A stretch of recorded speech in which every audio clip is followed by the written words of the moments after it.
आसीमा नागलोक की एक बहुत ही शक्तिशाली नागिन थी। पूरे नागलोक में उसकी शक्तियों की चर्चा थी, पर आसीमा को अपने नाम की तरह असीमित शक्तियाँ चाहिए थी। ऐसे ही एक दिन आसीमा नागलोक से कुछ मील दूर बने हुए एक श्रापित मंदिर में जाती है, जहाँ एक शैतान की मूर्ति स्थापित थी। आसीमा उस मूर्ति को प्रणाम करके बोलती है, हे शैतान, जाग उठो, मदद करो मेरी।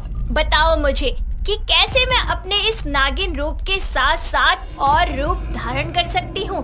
कैसे मैं खुद को इतना शक्तिशाली बना सकती हूँ कि धरती लोक, नागलोक, पाताल लोक, देवलोक, हर लोक में बस मेरे ही नाम की त्राही त्राही हो।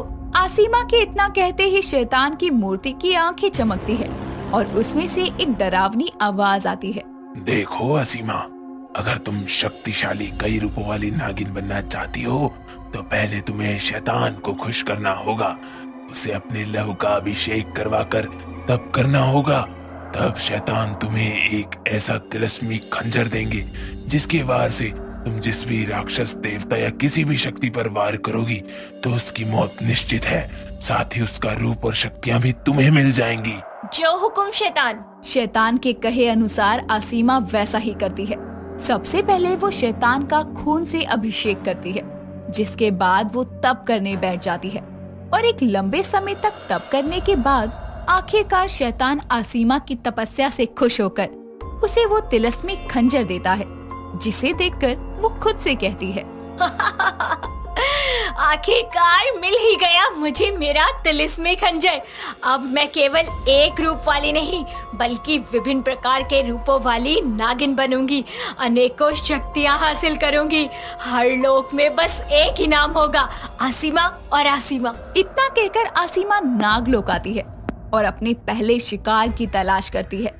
तभी नागराज उसके पास आकर कहते हैं, आसीमा, जल्दी हमारे साथ चलो। क्या हुआ नागराज, आप इतने घबराए हुए क्यों हैं? वो बात ये है कि पाताल लोक के राक्षस भामा ने हम पर हमला बोल दिया है। आप चिंता न करें नागराज, जब तक आसीमा है नागलोक को कुछ नहीं होगा। तो आखिर मुझे मेरा पहला शिकार मिल ही गया। चलिए नागराज। इतना बोलकर आसीमा नागराज के साथ जाती है और देखती है कि भामा हर तरफ मुंह से आग निकालकर तबाही मचा रहा है। साथ ही उसके पास अपने आकार को जितना चाहे उतना विकसित करने की ताकत है। तभी आसीमा भामा के सामने जाकर उसे ललकार कर कहती है, भामा, इन कमजोर नाग नागिनों पर अपनी शक्ति क्यों दिखा रहा है? हिम्मत है तो मुझसे लड़, मेरा मुकाबला कर, फिर पता लगे कि तुझ में कितनी ताकत है। आसीमा की बात सुनकर भामा उससे युद्ध करने को तैयार होता है और दोनों ही एक दूसरे पर वार करते हैं और आसीमा के वार से भामा की हालत अधमरी हो जाती है, जिसके बाद वो बोलती है, नागराज और आप सभी यहाँ से चले जाइए।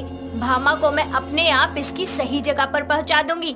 आप बेफिक्र रहें और जो नाग नागिन घायल हुए हैं उनका उपचार करें। इतना कहकर आसीमा भामा को सभी से दूर उसी शैतान के मंदिर में ले जाती है और उस पर तिलस्मी खंजर से वार करती है, जिसके बाद भामा का शरीर वही नष्ट हो जाता है और उसकी सारी शक्तियाँ खुद धारण कर लेती है। और अब आसीमा अपने साथ साथ भामा का भी रूप धारण करने की शक्ति प्राप्त करती है। ऐसे ही वक्त गुजरता है। आसीमा शैतान की पूजा कर और कई तरीके के मंत्रों का जाप कर शैतानी शक्तियाँ तक हासिल करती है। ऐसे ही एक दिन जब आसीमा वन के रास्ते से होते हुए अपनी गुफा में जा रही थी, तभी कोई पीछे से उस पर वार करता है और कुछ देर बाद जब उसे होश आता है तो वो अपने आसपास देखकर कहती है, ये क्या है? मैं कौन सी जगह हूँ और मुझे ऐसे बेड़ियों में क्यों बांधा हुआ है? कौन लाया मुझे? सामने आओ। क्या हुआ नागिन, इतना क्यों मचल रही हो? जरा सब्र करो, सब पता चल जाएगा। आसीमा को ये लुक्का छुपी खेलना जरा भी पसंद नहीं है। जो भी है अभी के अभी मेरे सामने आओ। आसीमा के इतना कहते ही उसके सामने एक अर्ध नेवली आकर खड़ी होती है और कहती है, याद आया नागिन, कौन हूँ मैं? तुम्हें कैसे भूल सकती हूँ? अरे तुम्हारी तो मैं रग रग से वाकिफ हूँ। पिछली हार भूल गई क्या, जो इस बार फिर से हारने आ गई? हर बार एक सा नहीं होता। आज तुम मरेगी, वो भी मेरे हाथों। तेरे लहू की महक बहुत लजीज है। सपनों की दुनिया से बाहर आजा नेवली, मौत तो आज तेरी होगी, वो भी मेरे हाथों से। हिम्मत है तो खोल मेरी बेड़ियां और कर मुझसे मुकाबला। आसिमा की बात सुनकर नेवली उसकी बेड़ियां खोल देती है, जिसके बाद आसिमा उस पर भी तिलस्मी खंजर से वार करती है और उसे भी मौत की नींद सुलाकर उसकी सारी शक्तियां अपने नाम करती है। और अब आसिमा 3 रूप वाली नागिन बन चुकी थी। अब उसके पास अपना, भामा और नेवली तीनों का रूप लेने की शक्तियां थी।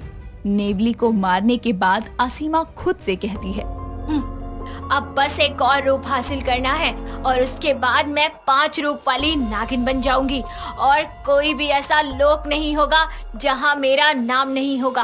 कोई मेरा मुकाबला नहीं कर सकेगा। ऐसे ही वक्त गुजरता है और आसिमा लगातार अपनी शक्तियों को बढ़ाती है और किसी को कानों कान खबर नहीं होती। ऐसे ही एक बार वो शकाल नाम के एक बहुत बड़े राक्षस को मारकर उसके समय को रोक देने की शक्तियां हासिल करती है। और अब आसिमा 4 रूप हासिल कर चुकी थी। एक शाम वो शैतान के मंदिर में जाकर बोलती है, शैतान को आसिमा का प्रणाम। हे शैतान, अब तक मैं 4 रूप हासिल कर चुकी हूँ।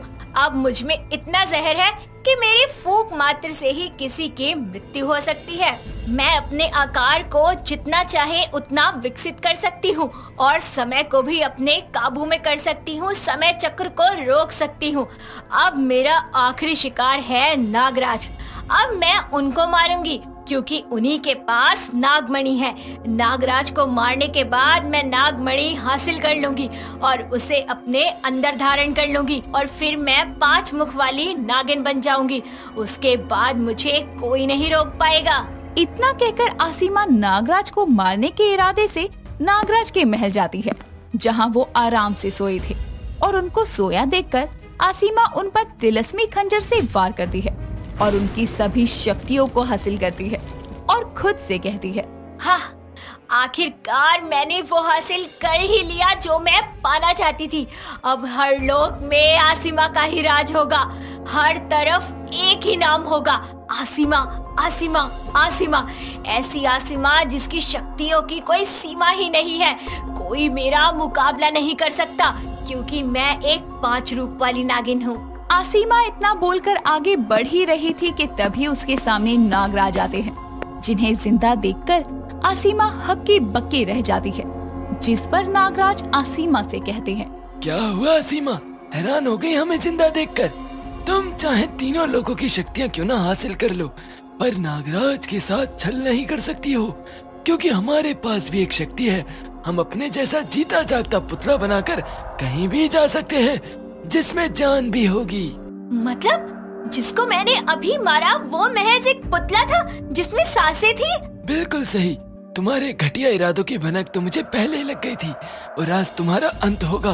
तुम जैसी नागिन को जीने का कोई हक नहीं है। आसिमा को मारने की ताकत किसी में नहीं है। किसी में भी इतनी शक्ति नहीं है कि कोई मुझे मार दे। ये बस तुम्हारा वहम है, ऐसा कुछ नहीं है। हर शक्ति को पराजित करने के लिए एक शक्ति जरूर बनी होती है। नहीं नहीं, ये नहीं हो सकता। मैं 5 रूप वाली महाशक्तिशाली नागिन हूँ। मेरे वार का कोई तोड़ नहीं है। इतने वर्षों मैंने शैतान का अपने खून से अभिषेक किया, हजारों मंत्रों का जाप किया, तब जाकर ये सिद्धि हासिल की। मुझे हर लोक पर राज करने से कोई नहीं रोक सकता। मैं दिखाती हूँ आपको वार क्या होता है। आसिमा इतना कह रही थी कि तभी नागराज नागमणि को अपने हाथों में लिए एक मंत्र का जाप करते हैं और नागमणि एक तलवार में परिवर्तित होती है, जिससे वो आसिमा के शरीर को चीरकर उसके 2 टुकड़े कर देते हैं और आसिमा और उसकी हर शैतानी शक्ति का वही अंत होता है।